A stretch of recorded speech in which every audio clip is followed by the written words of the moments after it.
శ్రీమాత్రే నమః. శ్రీ గురుభ్యో నమః. సౌందర్యలహరి 12వ శ్లోకము. త్వదీయం సౌందర్యం తుహినగిరికన్యే తులయితుం కవీంద్రాః కల్పంతే కథమపి విరించి ప్రభృతయః యదా లోకౌత్సుక్యాత్ అమరలలనాయాంతి మనసా తపోభిః దుష్ప్రాపామపి గిరిశసాయుజ్య పదవీ.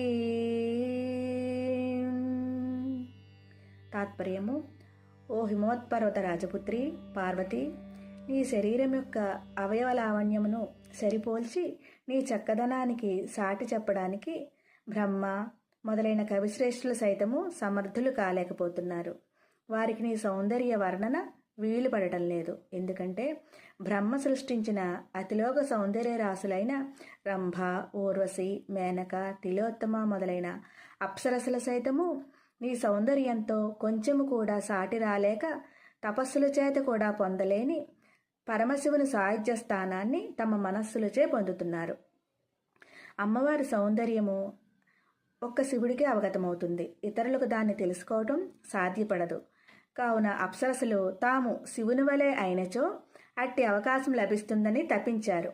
దాని ఫలితంగా కఠోర నియమనిష్టలతో తపస్సు చేసేవారికి కూడా లభించని శివ సాయుధ్యాన్ని అప్సరసులు మానసికంగా పొందారు. ఈ శ్లోక పారాయణ వల్ల కవితాశక్తి లభిస్తుంది.